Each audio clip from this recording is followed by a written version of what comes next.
Somehow I got myself another project. This van here, 2000 Dodge Caravan, needs a new timing belt. But overall it's in better condition than that one over there. This one was sold as a parts van, 250 bucks. I figure I'll change the timing belt and get this one on the road and take any parts I need from that one. To change a timing belt on one of these things, it's not fun. You got to pretty much take apart everything you see here. You got to take off the engine mount. You got to take off this coolant hose. So a few parts have been removed, but there's a few more to go. Next, you have to take off the air conditioning compressor, this thing here. You got to take off these two bolts, then take off the two upper bolts, and you can pull the whole compressor forward.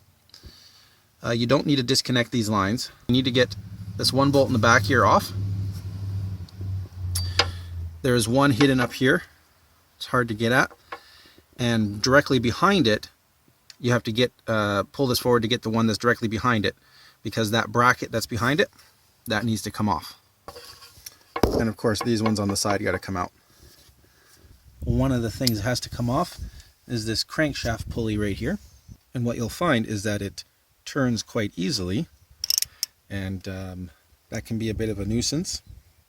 So without the proper tools, this is what I've had to come up with. I've got 4 ratchet straps on there. They're attached to various parts on the body of the van. For something that's going to need a lot of torque, this here 1/2-inch drive breaker bar is probably not going to do the trick. Needs something a little more heavy duty. This 3/4-inch drive breaker bar setup should do the trick. Go pull the van. Pick up the pants. Okay, pull the van. Pull the van.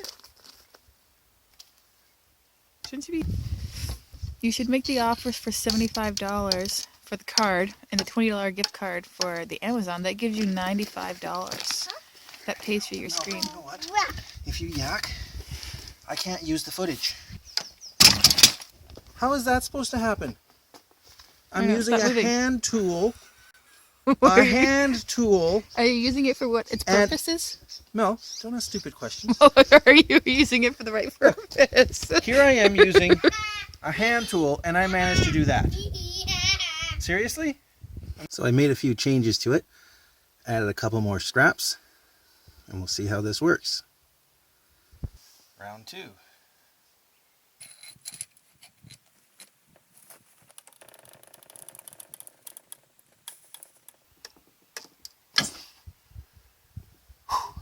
Once you get that bolt loosened, it turns really easy. And I put a ton of WD-40 on it too.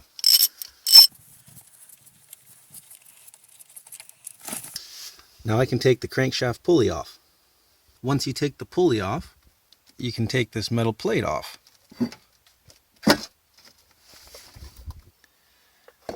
In order to get this plate off, we actually have to move the power steering pump out of the way.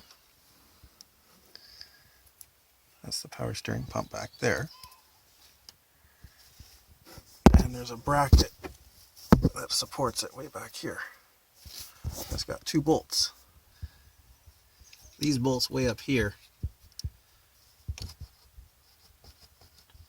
had to come out so I could move the power steering pump, this thing here.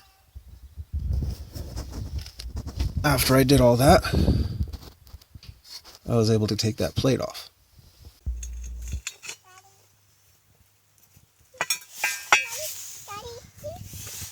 And this is what it looks like inside when a timing belt fails. This happened while the vehicle was driving. And then sat for about a year. So then you take the water pump off. That's what it looks like with the water pump removed. There's not a lot of room to move down here. This is the old belt tensioner pulley, which is mostly seized. It doesn't roll very well at all. New water pump. Backing off the old water pump, which you keep. This is the old water pump. It's completely seized. Thing doesn't spin at all. That's likely the cause of the timing belt failure. There doesn't seem to be any coolant in the engine. It looks like it was just water, and that may have caused this excess rust and caused the thing to seize.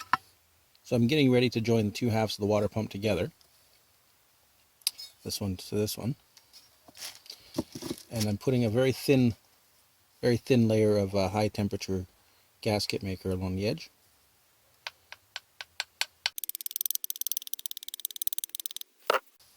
Now it doesn't have to be on there very thick. Now I'm just going to take my finger and smear it around, something like that. I'll put this gasket over it. I'm going to put a little bit on the back side of it too. Smear that around too.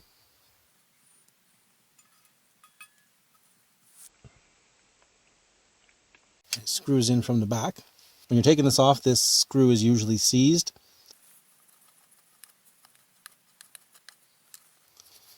And that's that. So I have the timing belt on, and sometimes you run into this.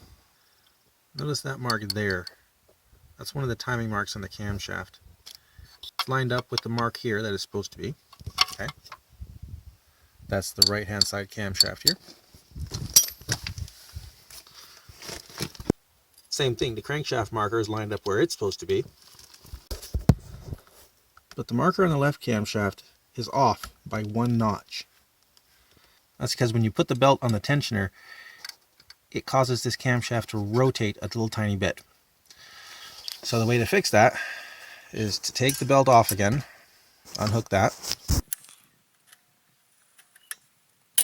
Pliers help. Take the belt off the tensioner. Take the belt completely off the back camshaft.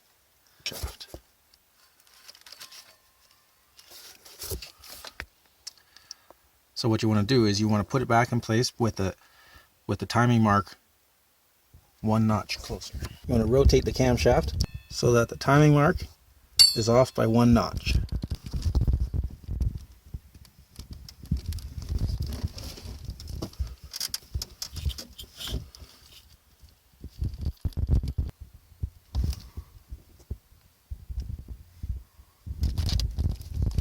The timing mark is off by 1 notch.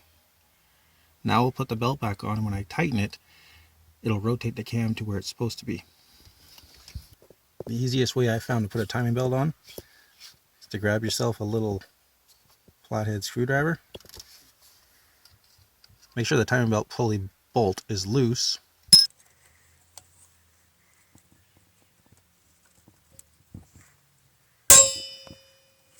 Now let's check our timing marks. That one's lined up. Bottom one is still lined up. And this one is closer to being lined up. Not perfect, but it should do.